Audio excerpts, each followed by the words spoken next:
Good afternoon, everyone. Live from Silicon Valley, California, this is Success Sadhana. My name is JM, and I welcome you all to a program today where we will learn how to rise above road rage. With our speaker today, Vaish, a veteran bhakti yogi, author, and a monk.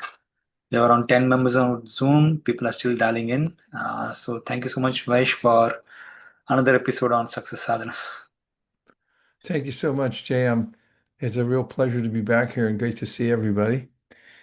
Today, we're going into a phenomenon which has become famous, road rage, and how it relates to the rest of our lives also.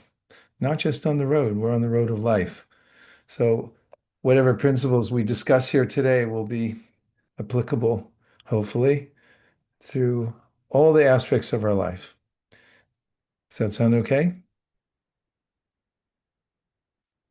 All right. Thank you. So this morning, well, it's afternoon technically, we have an opportunity, since we're all here together, to start with some introspection. Look within, spector, intro, inside. What's inside? Well, we are. And oftentimes we're looking outwardly only, attaching ourselves to various situations and objects.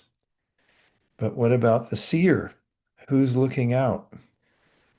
The seer often remains unseen. And in that situation, we may be fully absorbed in our life situation and forget about ourselves. Introspection is not so difficult because we are conscious beings. We have the choice to point our attention in whatever direction we wish.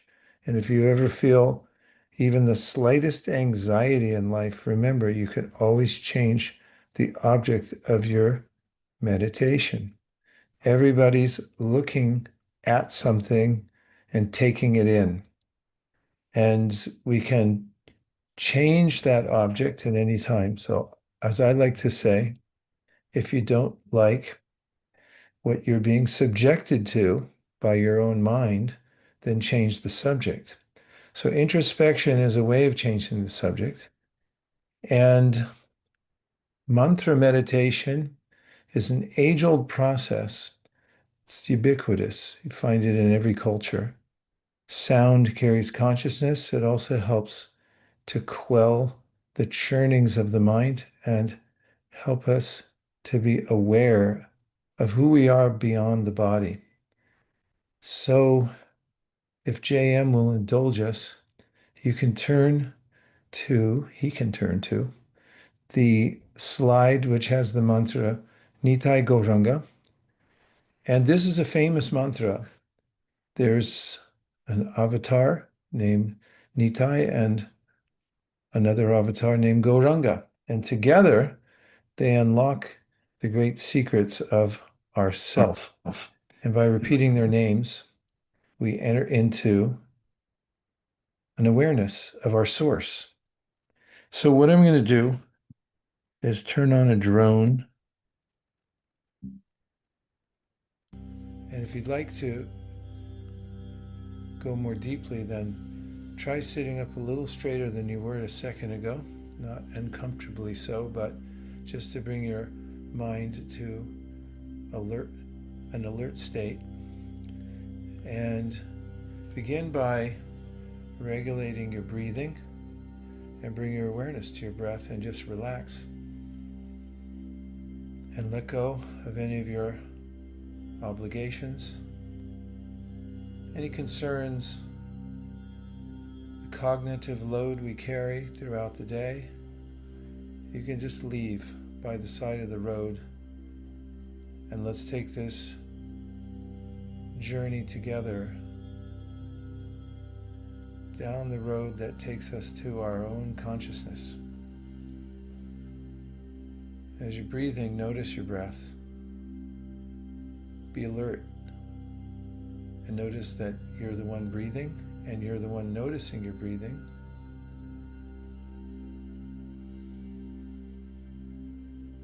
And just be fully present and experience your life, the life breath, the exhilaration of consciousness which animates your body,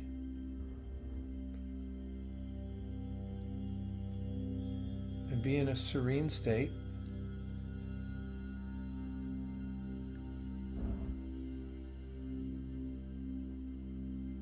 And let go.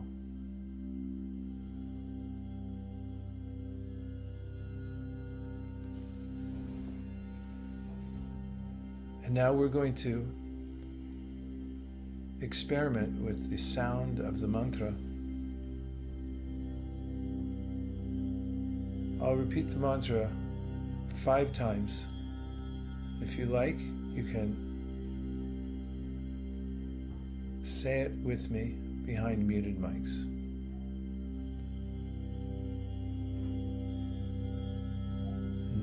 Nitai Gauranga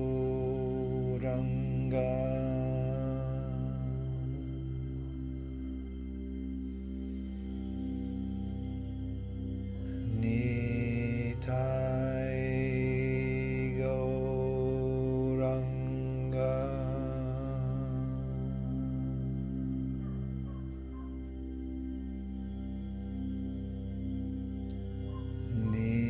Nitai Gauranga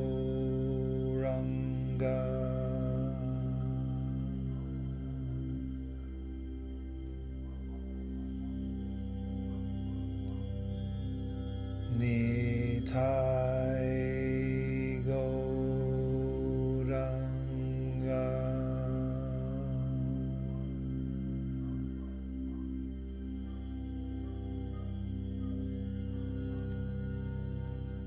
Nitai Gauranga.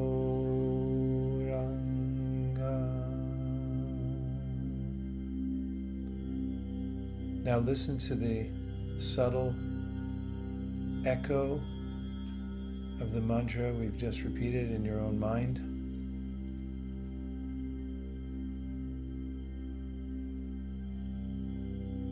And ask yourself, who is noticing that echo? And you can answer, I am.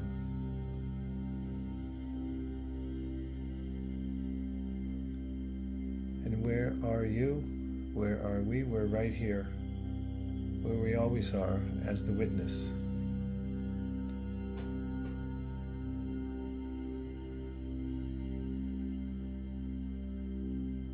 And breathe. And again, notice your breath. Again, notice that your consciousness illuminates your hands, your feet, your chest, your back, your head. You as the conscious entity are animating the body, illuminating the body. And also be aware that there's a higher power that allows us this vision. We're not independent.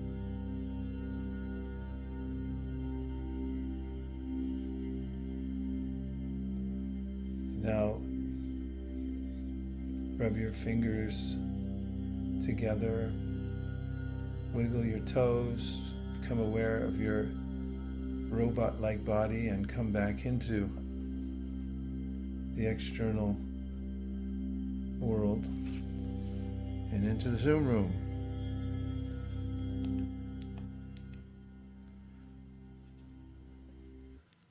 I'm almost sorry to turn that drone off.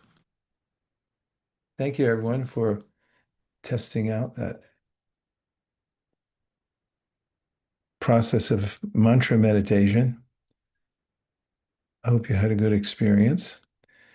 And we've been talking here over the last several weeks about the modes and how we are influenced by the 3 modalities of the world. There's sattva, goodness, gives a kind of wisdom, serenity, peacefulness. Then there's rajas, which means we're animated by the ambition to get ahead. Rajas also can make us anxious, It can even make us angry. Sometimes it flares up and it burns like fire. And then there's tamas, which is ignorance. We can forget our own selves, our self-interest, and we can descend into a kind of darkness. And these modes are mixed. They mix together in combinations and permutations. And we practically can see what Arjuna asks about to Krishna in the Bhagavad Gita on the topic of rajas. What is it that impels us to do things that are not good for us or that we regret later? For instance, snapping at somebody. And one of the ways that we know that that manifests in the world is when people drive cars and on the road, they feel a surge of indignation when somebody's a little reckless in the way they drive near us, perhaps. Possible? You've heard of it, right? Road rage. So we'll be relating this to the rest of our lives as well, whether we're driving a car or walking down the street or interacting with a loved one. It's always possible for rajas to flare up and turn into some kind of a what we call rage. I wonder what rage means anyway. Let's look it up. Doesn't sound good, I must say. Violent, uncontrollable anger, the violent action of a natural agency, a vehement desire or passion, an instance of aggressive behavior or violent anger caused by a stressful or frustrating situation, a widespread temporary enthusiasm or fashion, intense feeling, especially prophetic, poetic, or marital enthusiasm or ardor. I'm going to go with an instance of aggressive behavior or violent anger caused by stressful or frustrating situation. Does that sound fair to you, at least for today? Okay, thank you, Vicky, JM, and Chuck for nodding your head, Radha Kripa. Here we go. Let's look at some slides. Today, rise above road rage. Now, why do we say rise above? It's because we're not actually part of the three modes of material nature. They merely affect us the way we're affected in dreams. And we act in either rational or irrational or absolutely inane ways based on how we're influenced by the three modalities of the world. And in the Bhagavad Gita, Krishna gives this advice about rising above the modalities. So we could rise above road rage. We could be in a situation where we don't become, we're not overcome by aggressive behavior or violent anger caused by a stressful or frustrating situation. What would that be like? Of course, for many of you, maybe you're already in that situation, but if you've ever succumbed to a sense of anger, even if somebody accused of you of being snippy, what does that mean, snippy? Like, I didn't do that. Or something comes out that's inordinate. You may just be in an ordinary situation, not realize how stressed you are, and someone says, "Pass me the spoon." It's like, why didn't you say please? Or whatever it might be. There can be a sense of overwhelming uh, rush of this mode of passion. So, what to do about that? Rise above it. Krishna mentions this in the Bhagavad Gita, or at least rise up to sattva. So you're looking at things more objectively and not being affected by the situation at hand. And if one becomes transcendental, means you rise above the three modalities, then you're situated in what's called Brahma Bhuta, which means you are situated in pure consciousness, unaffected by the material world, which means the modalities, because that's what defines the material world, these three modalities. So if anybody would like to sign on and be snippy free for life, this is your program today. So, rising above road rage. Let's go into it, Jam. What do you say? Where does it come from, road rage? Well, road rage comes, as we were talking about, by the modes of passion. But if we look at slide number 4, we can ascertain in the everyday vernacular that it comes from stress that accumulates in the body. There's ways in which we are under pressure, maybe for deadlines. Have you ever felt overworked? People gave you too much work for too little pay? Or has anybody um, eh, had what you felt were false expectations for you in your life, your behavior, your status, or for no good reason, apparently? Have people mistreated you or neglected you or anything like that? That could cause stress. For instance, if you're in a relationship and let's say the person ghosts you and just stops answering your communications, you could carry that stress for years. It could all be packed in there. Find it in your heart, you find it in your nervous system, it runs up and down. And at any time, if we're poked in the wrong way, it can come out. So if we look at the next slide, number 5, this is a circumstance that people are familiar with. We already established that when we're driving, we can be triggered. There's a reason for that. The reason we become triggered by driving, I'll go into in just a minute. I don't want to preempt the upcoming slides, but if we can all agree that it's possible when you're driving to be especially triggered by various other drivers, and the next slide talks about a few possible scenarios that might trigger us when we're driving. Maybe an aggressive driver. On the 101 freeway, sometimes I notice two cars are racing in traffic or people weaving in and out. Does this sound familiar?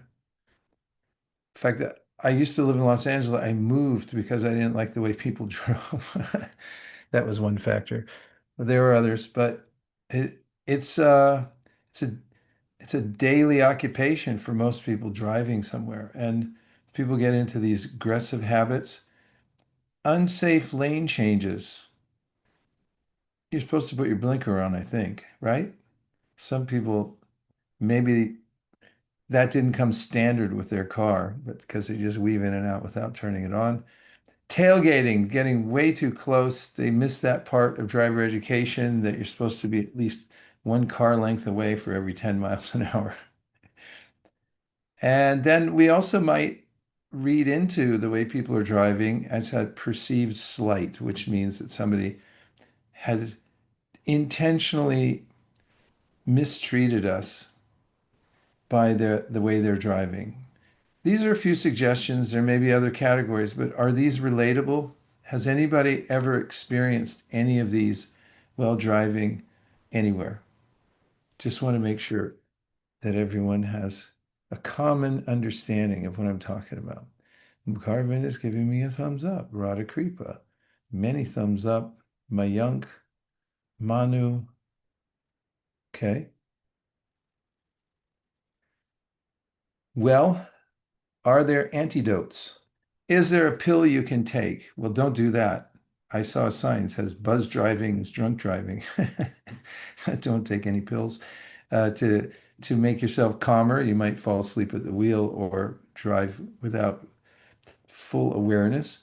But figuratively speaking, is there a way to counteract road rage? Yes, absolutely. Why else would I be giving this presentation today? Okay, antidotes. First is before you drive, be intentional when you get into your car and decide that you'll tolerate minor trespasses as you go out into the world of the freeway and all the roadways. You'll decide ahead of time, I'll tolerate small trespasses that come up while I'm driving, so that you're prepared. And also keep in mind that driving is dangerous and don't make it more dangerous because there's a way in which we forget. We think, oh, safety features, and since I haven't had an accident for a while or ever, it probably won't happen to me. But if we become aware of the fact that it's very dangerous. I once was in a small accident in India, and it took me months before I didn't have a sense of angst in getting into any car. And especially in India, sometimes you order a cab, they show up and they have bald tires and no safety belts. And, from that very date, I insisted cab has to have safety belts, has to have full tires, and so forth. And we may forget that driving around in the world is dangerous. Now, this relates to our very lives. We just take it for granted that I'll just keep walking. But the Srimad Bhagavatam, the ancient wisdom text, says, Padam padam yad vipadam. Vipadam means at any step we take can be our last. It's dangerous in this world. And so to have a healthy awareness, not a neurosis, but a healthy awareness that the world is unstable. It's not a safe place. What to speak when we're going fast. The Ayurveda talks about what speed humans should travel at, and it talks about don't go faster than a bullock cart can travel. Nowadays, we go sometimes 600 miles an hour in a plane. What to speak of cars where we're vulnerable. Planes statistically are safer than cars. You're driving around in a tin box. So be aware that I should be careful. And the next is what I call simultaneous forgiveness. Now, when we're driving and we perceive any of the above situations that somebody's taking advantage of us, cutting in front of us, not being careful, that sense of indignation may rise within our hearts. But if we preempt it, as I say, if there are minor trespasses, and as soon as you notice it or it's been perpetrated upon you, that somebody has been inconsiderate or driven close to you dangerously, then try this mantra. Say, I forgive you. You want to try saying it? I forgive you. It's counterintuitive because as soon as that impulse rises in the chest that how dare you, there's the tendency for people to put their fist on the horn to teach them a lesson, or, of course, use your horn if it's necessary, but not as a punitive measure to hold the horn down. Or somebody might make a gesture to the other person. So many times people do that and then they end up crashing. In fact, when I first moved to the Bay Area and I was frequenting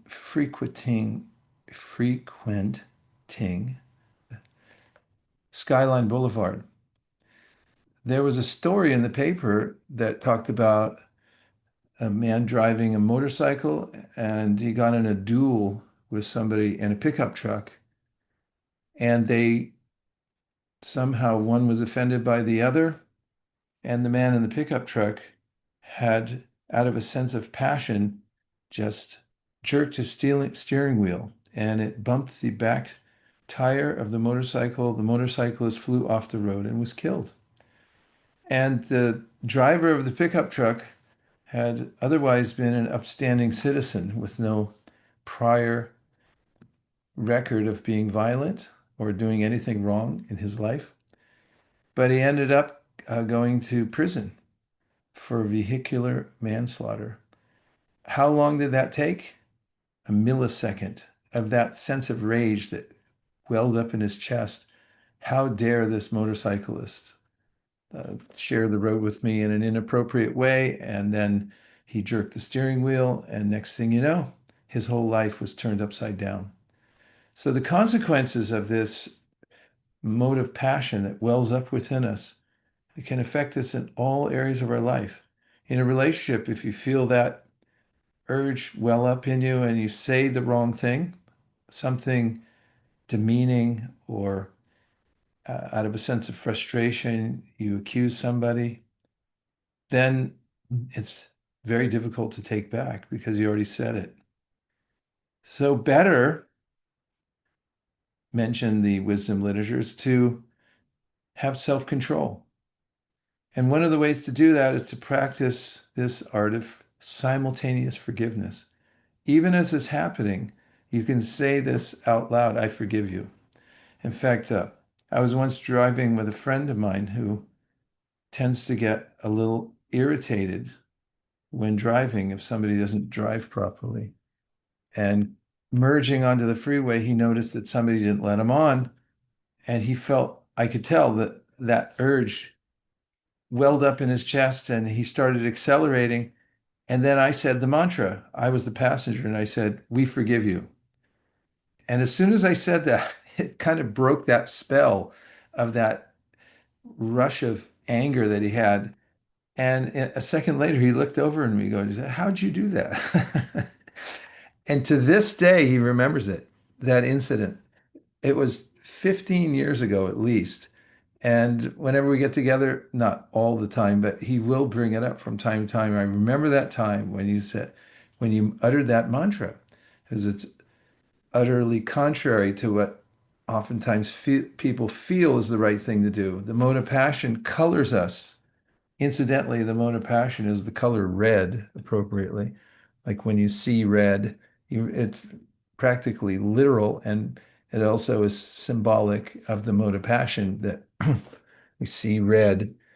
But we can preempt it if we're ready to forgive and let it go. And when we talk about forgiveness, forgiveness isn't condoning what anybody else does, but it's releasing ourselves from the situation so that we're not consumed by it. Because rajas, that middle mode, it burns like fire, and fire can burn everything to ashes. Once it starts, who knows how far it can go? It can burn down everything in your life. So learning to let it go instantaneously by having this mantra ready to go. I'd like to hear a few comments. What do you feel viscerally when I mention this about possibly using it as a way to release yourself from the mode of passion, that passion, anger that comes up when you feel road rage? What do you think, Mayank or Flakka? Would you ever use this to, and just the very suggestion of it, how does it sit with you? Hare Krishna, Vashishika Prabhu, this is Sundar. Sundar. Wow, we got Sundar on today. Go ahead, Sundar. No, I think it's an excellent idea to actually practice this. Um, of course, you know, it's of course, by practicing more, I think we can um, imbibe this culture into our minds and hearts. But I was just remembering Dr. Doty, who's no more, unfortunately. Um, he's the founder of the Stanford Compassion and Compassion Center. He was actually myself and Vaisheshika Prabhu went to meet him. He was in the hospital, and there was something, the doctor did some mistake, and his conditions got worsened so much so that he had to go to a rehabilitation center. But when we met him, he said, "I forgive that person. I have no grudge against him." So I was just remembering, um, as we were talking about, I was just remembering, meeting him, and he was talking about how he had no grudge and he completely forgave the doctor who did a mistake on a surgery. Yes, and thank you for remembering Dr. Doty. He was a dear friend and he did so much for the world. And we're really sorry that he had to go through that. But we were uplifted, even though he was in such a compromised position when we went to see him. he had a forgiving heart. It's quite amazing. Thanks for bringing that up, Sundar. And what came into my mind when I heard him speak those words, that he didn't take it personally and he didn't hold a grudge, was this is a high-minded person. And be able to have this release, to be prepared for it, is one of the tenets of the teachings of Chaitanya. He said, if you want to be in spiritual consciousness, learn how to walk in the world with this sense of forgiveness and let things go very easily. It doesn't mean to become a doormat. It doesn't mean to not do due diligence where when needed, but it does mean to be free from the mode of passion which consumes us and wants us to burn the other person as much as possible. Let that go. Do the due diligence. Be methodical but dispassionate. Literally dispassionate, because the middle mode, rajas, is passion. It impels us to, but be dispassionate. Manu, and Yeah, congratulations on the event you put on Tuesday. It was fantastic. thank you so much, Yeah, it was you great. for making that possible. I just was remembering an incident since we were talking about, you mentioned that the points. Actually, like 10 years back, there was a situation where I was very upset with one of my family member, and it was not that I stopped talking.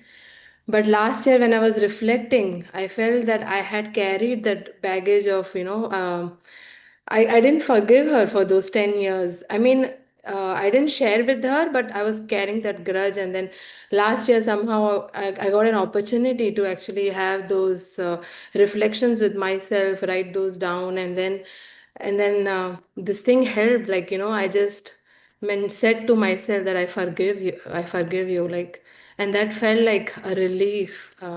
So, yeah, I was reflecting on the same. It's such a relief. And reading the Bhagavad Gita, we can understand that we live in a universe that is ruled by justice. In other words, everything evens out here eventually. We don't have to try to even everything out. Again, we can do our due diligence to the degree that it doesn't distract us from the main purpose of life. But we can also always remember that everyone, whatever good or bad one does in this world, gets evened out, as we all get what we deserve. So we don't have to be so involved in meting out justice individually or retaliate against people. And it's a relief to let that go and to use that mantra, I forgive you. It brings us to a higher state of consciousness. Jam Radhakripa's got his hand up. Yes. Yeah, I was just thinking about, the rajas is usually very powerful, and especially when we are living in a state of situation or maybe the place where everything is driven, rush, rush, run in the place, environment, office, everywhere. So it's very challenging when I was thinking about when you're driving, you have a deadline, you want to reach their time, you are optimizing everything against that, trying to fill in every seconds in that to remain in that consciousness where I, forgive people if there's a road rage. So I was just thinking maybe as you mentioned in the beginning, as you start driving, at that juncture, you have a state of your consciousness that reaching a destination A to B is more important rather than on time. Because when I was driving day for yesterday, there was a traffic jam on the highway. Then I felt like, oh my goodness, it's going to be late. But then I suddenly realized, what if I was that person who met with accident? I would prefer to be late than that. And then my consciousness shifted thereafter. I said, I'm okay to be late. So I was just thinking maybe it is more important in the morning we have our conscious effort to be in a state of sattva or little bit or sadhana, which we do, then we can be more effective in fine tuning our consciousness during such situations. Yes, good point. I'll just translate the word sadhana. It means to have a practice towards the goal of being fully conscious of our source. So a spiritual practice called sadhana. And especially if we start in the morning with 2 feet on the ground and have an experience that we're not the mind, we're not the body, we're able to separate ourselves from that by our chanting of the mantra early in the morning, then as we go about the day, it's much more possible to interact with the world in an enlightened way. And that gives us a kind of sense of uh, uh, spiritual uprightness. I'm looking for the right phrase. I've used it before, but it has to do with self-esteem, spiritual self-esteem. In other words, when we know that we can control our senses, that we're not subjected to rajas that pushes us in a certain way, because we've practiced doing it and we're practicing throughout the day, the fruit is we start to have confidence in ourselves and the way we move in the world, that we're not being pushed by rajas, but we're actually uh, preemptive and we're able to find higher ground and rise above it. We show up in a completely different way. We interact with people in a different way when we have that wherewithal to rise above rajas. So nice point, Radhakripa, about taking time to practice and also being aware that you, you if you try to rush and you forget yourself in that, you can lose something. You can lose your sense of purpose as you're being driven just to get to the next place. Yeah. Yes. Saga just made a point that very practical exercise that can cut right through rajas. I'm going to try it. Where did you I think see that? it's there in the chat. She mentioned. Oh, I think she's referring to I forgive you. I must be in the wrong chat. Okay. And what did she say? Oh, She I see. said, I was in the wrong chat. Okay, yeah, very practical exercise that I can cut right through rajas. I'm going to try it. Yeah, it's a little, when you first try it, you might think like, what am I doing? I always raise my hand. I go, I forgive you. and and if I'm driving with somebody and they know that I do that, it always comes as a surprise because it seems so counterintuitive. Everyone's thinking, okay, here comes rajas, and then all of a sudden you go, I forgive you, and then rajas just that's it dissipates suddenly, and everyone's like, wow, how'd that happen? Vicky. Thank you. I wanted to introduce and welcome Jennifer. We met at Bhakti Farms, and she's been attending programs at Bhakti Center. When I told her about today, she sent me a voice message about how much this topic would resonate with her, at least in terms of how our bodies are like vehicles and we're driving them around. And yeah, I think she's actually driving right now, but she left a comment. And Jennifer, if it's convenient, we'd love to hear from you.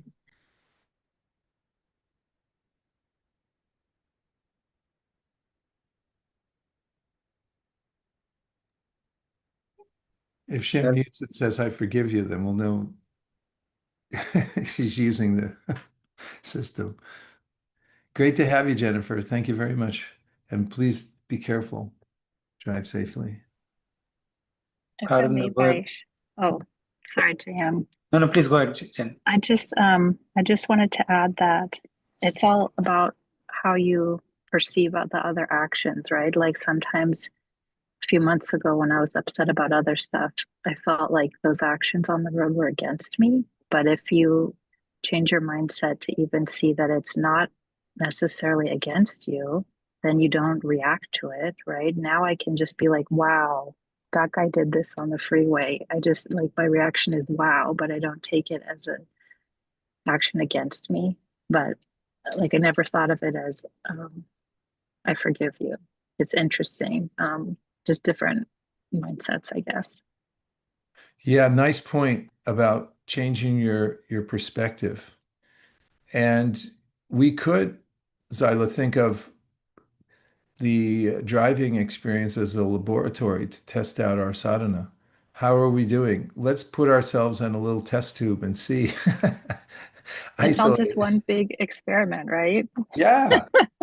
The universe is a classroom, and you have to pass this course, be able to drive without road rage in order to come to the next level. It's very practical.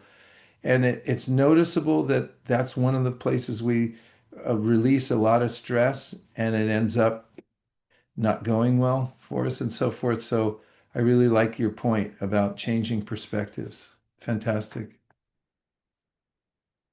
JM, I see we got something from Mayank. Yes, Mayank says, when we are in rage and can't control doing harm to someone, what we are supposed to be an instrument in hands of the modes or karma to give them some grief. When we are in rage and can't control doing harm to someone, what if we are supposed to be an instrument in the hands of the modes of karma? Let somebody else be that instrument. We're not obligated to do that. Unless you were appointed. For instance, in Bhagavad Gita, it's one of the main points. Arjuna is a policeman. Arjuna is a warrior. He's supposed to protect the innocent. And when people who come to abuse others rise up, then that's his job. He's supposed to do it. And so he was appointed, and that's one of the main lessons in the Bhagavad Gita is if you do your duty properly, then you're not held accountable. Whereas if you whimsically do something and say that I'll take it on myself, in other words, anger can be used for a higher purpose.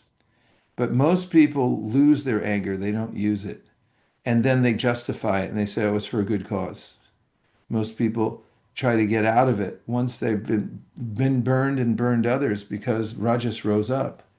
It's much smarter to follow your dharma, do what you're supposed to do, and you can do your duty much more efficiently if you don't allow yourself to be affected by rajas.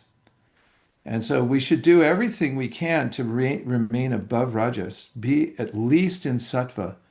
And when things happen, then we can deal with them without that sense of passion that burns. So you don't have to, unless you've been assigned to be the instrument of somebody's karma, then don't volunteer. There are a couple of more comments. One, Zila says, I think you have to analyze why you got angry. And Flaka says, the root emotion under anger is sadness. Stopping to notice the root can transform our response. Oh, nice points. Analyze it. They're very similar. Analyze why you got angry. It's good to analyze it. And Flacca made this point about noticing, analyzing the root. It can transform our response. Excellent, excellent. And Ariana asks, how do you know if you were assigned to be part of someone's karma? Well, as an example, let's just say that you are a prison guard and somebody was assigned to be put in a prison cell. And so you have the keys, you open the door and you escort the person and then you close the door and lock it up. And you're not held accountable for that because it was an authorized process. On the other hand, if you grab somebody off the street that you don't like the looks of and you lock them in your car, you're going to be arrested for kidnapping and false imprisonment. So that's the difference. We have to have some, I mean, I'm talking about in secular life, if you're authorized to do something, and it holds in the cosmic sense also, unless you were given the job, for instance, to instruct somebody in a certain way. This is also prevalent to people giving free advice. If you're the teacher, you're supposed to give critical advice, albeit you should do it in a way that people can accept it. I hope that helps. Yeah, oh, so literally assigned and got it. Jam, there's a plethora of comments today. Yeah.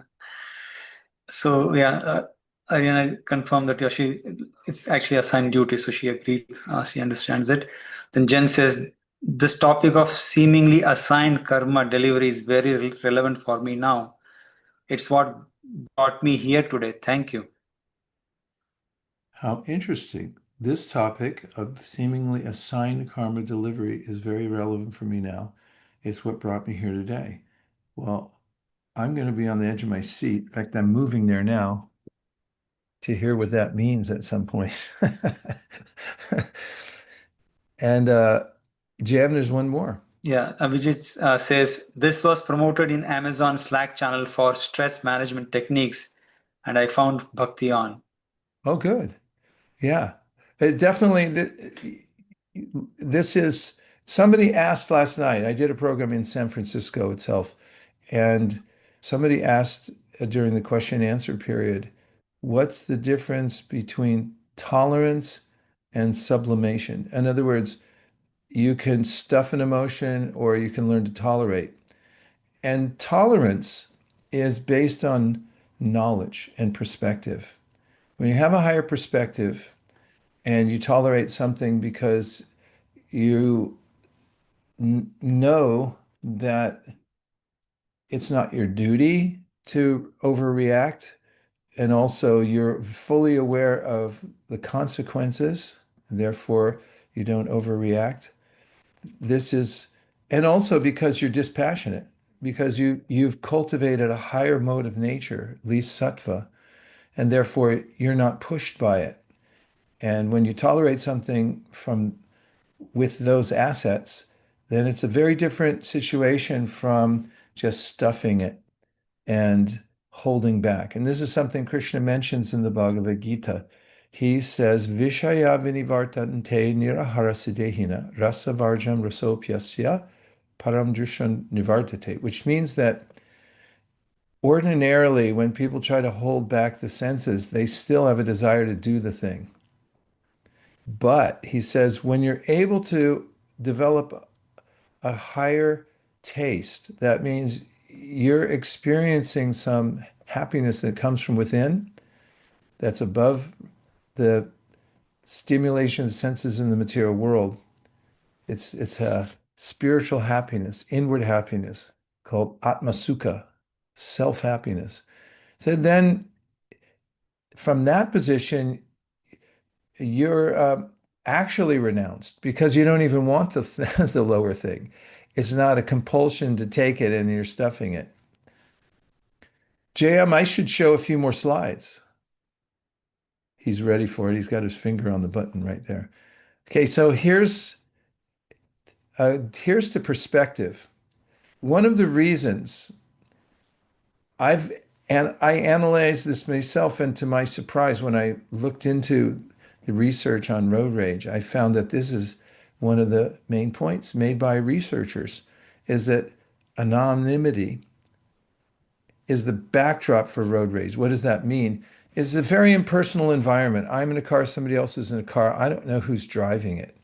I make many assumptions. I just see a big, dangerous object coming at me, and I don't know who's in it. So one of the ways, and some of you mentioned this, that we overcome that sense of indignation and rage, change anonymity to recognition. I looked up the opposite of that word, and it is recognition. Now, what does that mean? So, and why is that picture of the person in the car looking at us? Is because if you try this thought experiment, let's say somebody cuts you off and you feel that rush of rajas come into your chest and your eyes, and you want to burn somebody. If you had the power to shoot fire from your eyes, you would blow up their car. Let's say that comes in, and then all of a sudden you realize that it's your mom driving, and you look and it's like, oh, that's mom. You changed paradigm suddenly, and then you would say, oh, mom, sorry, I didn't mean to look at you like that. So much has to do with that. And in the Upanishads that are millions of years old, they've been passed down orally and they've been written down within the last 5,000 years or so. There's this point about how we move in the world. If we see people in as non-entities, just as their bodies, then we can hate them or we can love them based on superficiality. That's a matter of our own conditioning, that we like some people, we don't like other people. Some people we find repulsive, some people we find attractive. That's very superficial. And the Upanishad said, Anupashyati, learn to see what's beyond the body. Who's driving it? Who's the driver within the body? And it says, if you learn to understand that there's a higher being just like you driving that other body, whatever body it may be, human body or animal body, then you'll show respect to that person just as much as if you see a car coming, you're annoyed by the person's driving, but then you realize that it was your mom driving, then you change your perspective. I mean, I'm assuming you like your mom. So there's a way in which when we like all living beings because we recognize that they're just like us and they're going through so many things just like us here in the material world, but beyond the body, they're exalted. Then we treat people differently and we don't overreact when people act in ways that we would normally find annoying. So change of perspective from anonymity to recognition, recognize. Change the perspective, I'm saying, on the practical way when you're driving. Just do the thought experiment. Oh, that was my mom driving. How would I treat her? Would I make a gesture? Would I honk my horn? Would I try to drive her off the road? No. Hopefully you like your mom. Okay. Then we have reframe the intent. How do we know that a person intended to do something? Maybe they made a mistake. Maybe they just came from the hospital and found out they have some incurable disease, whatever it is. This comes up in that excellent book called the the Four Agreements, which include the first one is your speech should be impeccable. Then never assume, never take anything personally, and always do your best. So the middle two apply here. Like, don't assume that person did it on purpose or they're being aggressive towards you, and also don't take it personally. So if you dismiss your mind's assumption that it was intentional, then you can rise above it. Next is something we mentioned already in slide 11, consider the consequences. Always consider consequences because the mode of passion erases that part of our brain temporarily. And we forget what might happen if we do something to hurt somebody. Chuck, are you on a plane? I am, yes. This is also good I recognize advice that for purple light up there. Where are you going? back from Seattle to San Francisco. This is Oh, all good. good advice for traveling by plane as well. Yeah, right. Walking in airports and so forth.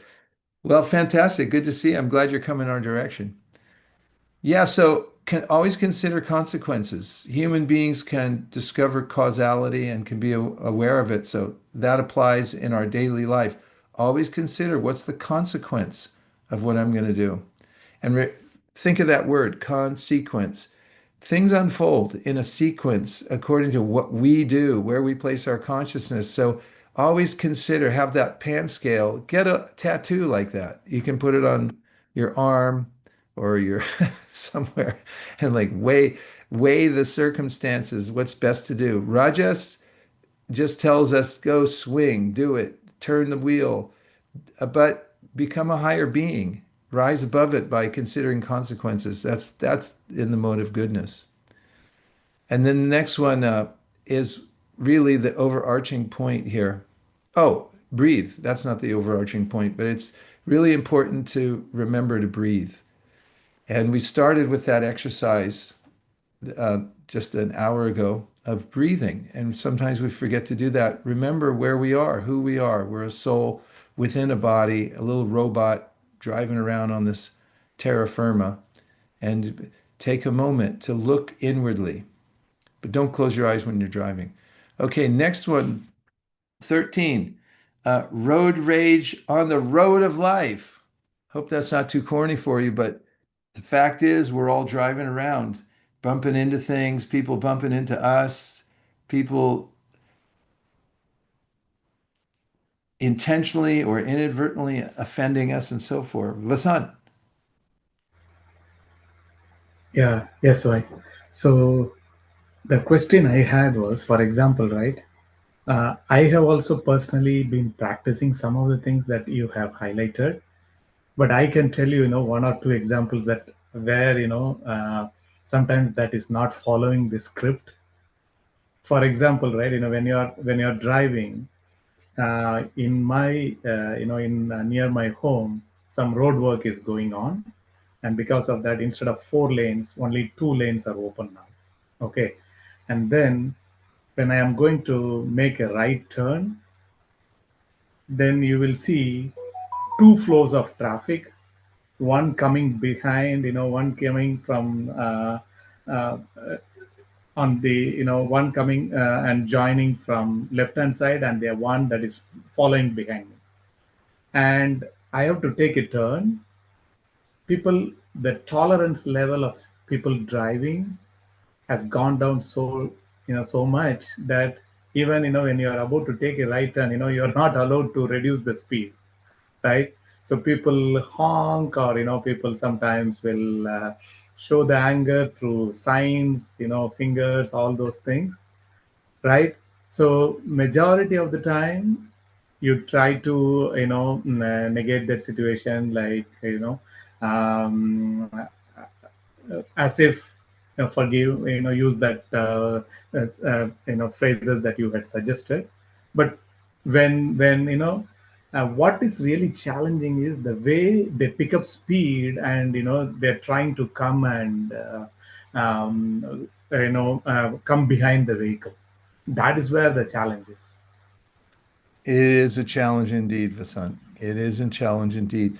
And that's why we're having this class, is to get us ready for it. Now, there are different levels to pass in the road rage test. There's the ones where people, minor things inadvertently. Then you get up to, this is the calculus part, where you really have to pass the course. It's harder. When somebody screams at you or violently approaches your car or gives you a gesture, get ready for that. Practice harder before you get in the car. Be aware of it and see if you can't pass that test. Because if you can pass it there, you get a taste for it and you start saying, I can move in this world without being affected by rajas. Let Yeah. me see how I can do it. That's where you pass the higher course. So there's the kindergarten level, then you got grade school. You're talking about when you're in, the master's course. And there's ones even higher than that, but definitely practice for it.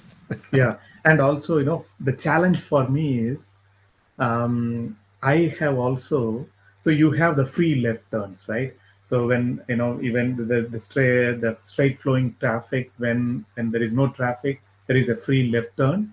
So I was, on the road, coming straight, and the person on the other side, he made a free left. And fortunately, the vehicles were damaged. My vehicle and the other person's vehicle were damaged, but at the same time, fortunately, none of us were hurt. Okay, but what is happening is, after when you have experienced that kind of, accidents, then you will be extremely cautious. But the people around, the other drivers may not realize that. So that is where, so I personally, as you said, right, the objective is to reach safe, right, rather than, going out to be on time, or that is secondary part. But majority of them, they have yet to go through this class. It's so true. And coexisting with others in the world is not so easy, but it is more effective when we work in an enlightened way. And it's amazing how when we don't respond to rajas in others, that it surprises them and they often calm down. People actually become amazed that you don't overreact.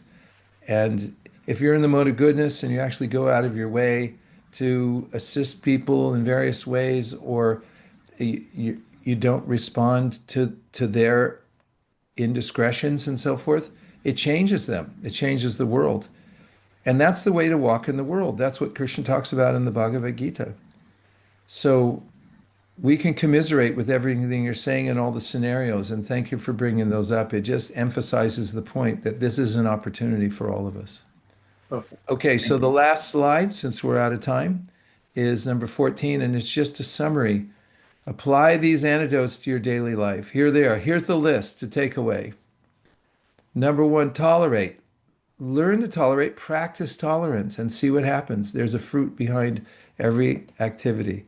Ooh, animated. Okay, next one is to, ooh, I can't even see it. What does it say, JM? I need new glasses. There's the Tolerate, consider consequences, consider consequences, change anonymity to recognition, change anonymity to recognition, reframe, reframe, breathe, breathe, chant. and above all, chant. And this is one of the ways to become transcendental to the modes, is when you chant the mantra, practice the mantra in the morning and keep it going. We have this saying, KTTVG, keep the transcendental vibration going. You'll notice in all circumstances, when you start getting anxiety or rajas comes up, if you want to rise above it right away, say Hare Krishna or Nitai Gauranga, do the mantra and stay fixed on the higher vibration. JM, thanks for keeping the lights on for all of us. Don't think we don't notice or appreciate it. Thank you, everyone, who joined in from airplanes, from cars, from offices, from home. Looks like beaches, maybe. Oh, that's probably just a picture. And it was a real pleasure. And I can't wait personally to get in the car and try this out. Let's test it out and do our homework and see what happens. Now, to say goodbye, I have a suggestion. High in the Himalaya mountains, these yogis who've learned to sit for long periods of time to meditate and look inwardly and drink the nectar of immortality they find within their own Atma or their own selves, they come out and they see others. They feel rather joyful to notice they have colleagues also meditating. And so they have this charming way of saying hello and goodbye. And it's to say this phrase, Hari Bol, Haribol. Hari Bol means keep the transcendental vibration going. So I thought maybe today we could try it when we leave, as we're leaving each other. I'm Yes. doing it. Hari Bol. Haribol. Everybody, Haribol. see you. Safe flight, Thank you. Chuck. We'll see you back here soon, I hope.